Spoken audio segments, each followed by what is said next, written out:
All right. So Brian O'Keefe, you are up. Well, thank you. Thank you for having me. Okay, hit next slide, please. Okay. As a little bit of background, I'm an assistant professor of interaction design at Farmingdale State College. And just as a little background, each slide you're going to see here is really a capstone slide for another slide deck that could be easily 15 to 20 minutes long. So if any of you out there see anything that you like, or you want me to take a deep dive in for a subsequent presentation, we can chat about that. Thank you very much. Next slide, please. Hi. So what we'll be talking about today is, I'm going to kind of outline a little bit what is mixed reality. I'll be talking a little bit about my role in international programs in COIL. Note that I have almost a decade of international programs experience, traveling all over the world, studying, learning, and working abroad. The last bit I'll conclude with how we're doing open education resources in mixed reality at Farmingdale State College. Next slide, please. So the edifice of all this is we're clearly moving to a more holistic approach to design. We're not teaching desktop computing anymore. Even app-based design is becoming old hat. Now, when we think about new technologies, we're thinking about what is the human relationship with technology and how do we bake technology into the things that we use every day, your cups, your clothes, the things around you, your tabletops, your chairs. So it's a much more pervasive use and thinking of technology as we think about design. Next slide, please. So there's two halves to this presentation. I'm only going to focus on the left side. I'm going to focus on mixed reality for the innovator.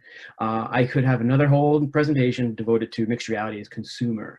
A consumer is basically an extension of MOOC, mixed reality using VR and that kind of aspect as, going to the Louvre in virtual reality, for example, would be an example of mixed reality as a consumer. But today's presentation is really focused on mixed reality as the innovator. Next slide, please. So what is mixed reality? Next slide. So my focus and my research is basically from a large part of it to the MIT Media Lab.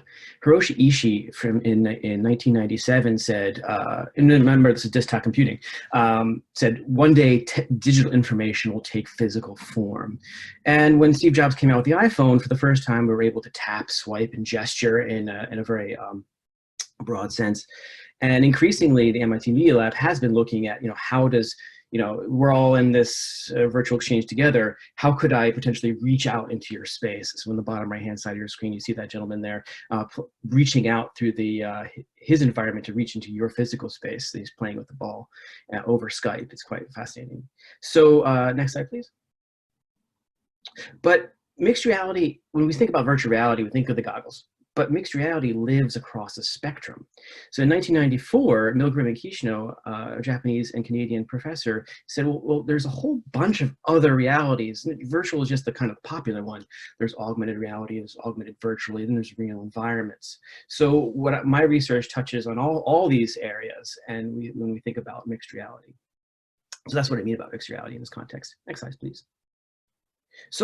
But my work goes beyond just mixed reality. What I get students to do is design blended spaces, is where the experience that you're creating with these new products is the product. It's not just the app. It's what is the experience? What is the takeaway from using the technology? For example, you don't necessarily love the Uber app. You love the fact that you can just hail any car you want at any time and it just pops over your house and you go wherever you need to go.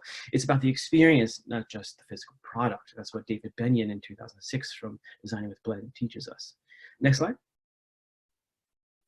So back in 2013, I had a really great project. I won my first grant award called the Mobile Experience for Tourism Project. And what we did is we essentially created Pokemon Go 3 years before it hit the market. And instead of searching for Pokemon, what we did is I worked with school children to find augmented reality historical characters. And the last presenter is right by you, Genesee Village Country Museum, where you'd meander around this living history museum and you'd interact with 19th century characters to learn the heritage of the location. We also got fifth graders to design their own mobile experiences for tourism in this context. It was a really successful project. Next slide. And it was successful because we created 18 student jobs. My students went on to Apple, Bose. One of my students at RIT, sorry, this happened at RIT when I was assistant professor there. One of my students turned down Yelp 3 times because he didn't agree with their design strategy. Loved it. Awesome. So a lot of my students who said they could never get published got published. They got published in Paris, and the outcome got me an invite to Cuomo's house for a few drinks. It was quite experience. So it was a really, really successful project. Next slide. So switching gears a little bit, okay, that's what I did in the past. What am I doing now? And I've been focusing on international programs. I've been collaborating with Tom Flint and David Bennion of Edinburgh Napier University in the UK, and it's in Edinburgh, Scotland. And this has been going on since 2017. Next slide, please. And essentially, the reason why we're collaborating is because our universities and institutions have very similar interests, our similar body of students. Our students come from similar economic backgrounds. We have similar departments, and the way the semesters work really fall neatly, very nicely into their programs. So we have an MOU in place moving forward since 2017 to not only have our students exchange, but also faculty exchange and more. Next slide, please. So the first time we did this was in 2017, and essentially what we did was we worked at my Farmingdale students went to Scotland. We studied a place called Jupiter Artland, and it's basically this massive installation park where literally a baron dedicated his 75 acres of property to the installation of contemporary art. So what you're seeing in the middle photograph right there, that's someone's front driveway.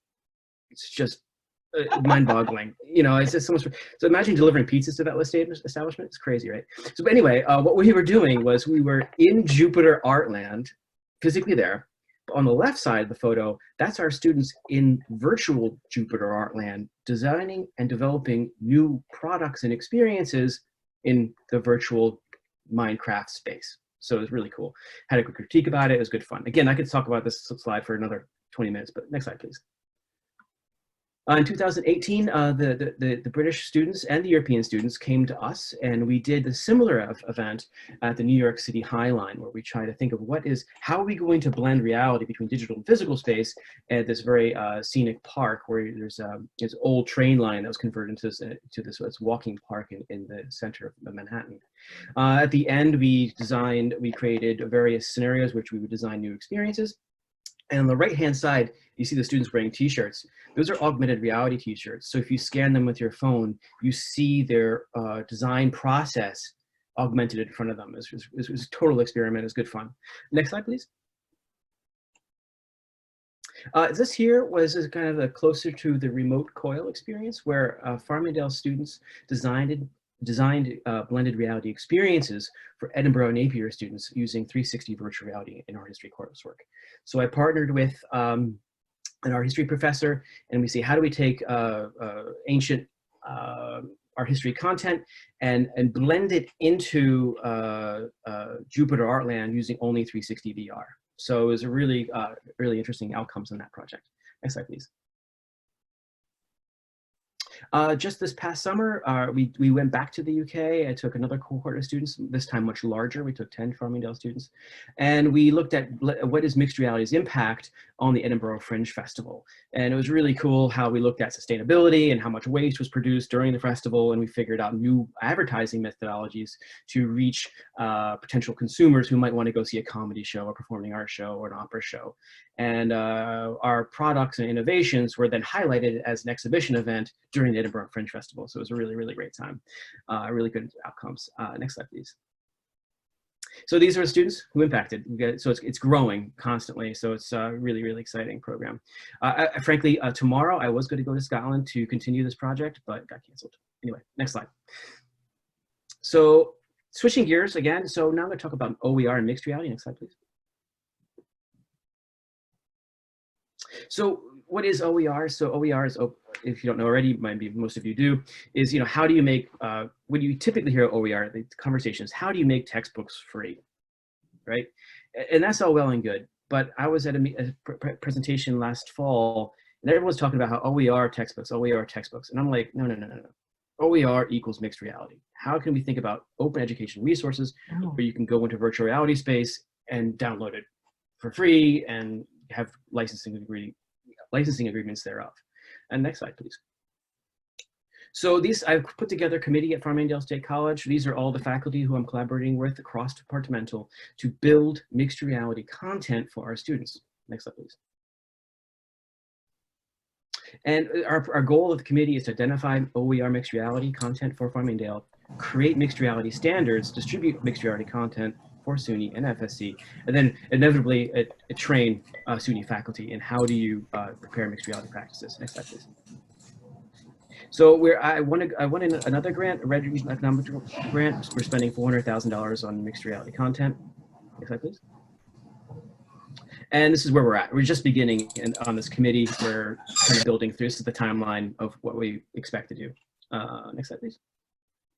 So that's it. I would open it for questions. So again, when you think about mixed reality, don't think of just virtual reality. Think about across the spectrum. There's lots of opportunities across the spectrum of mixed reality. You can think of mixed reality as being an innovator, where you invent new experiences, or you can think about how do I consume mixed reality? How do I put on a pair of goggles and go to the Louvre, for example, because it's closed right now, and etc. So any questions? all right. Why don't you put your questions in the chat, and we're going to move on to our next presenter. Thank you so much, Brian. That was really exciting. And I bet you have some folks on the call who might be interested in being, if you have something that in your OER yet that they could try out in their virtual exchange. So if anybody's interested in that, I'm sure Brian would be grateful to have some users, right? Maybe. Yeah, we're still in the early phases, so for sure by next semester we'll have something. Okay, wonderful.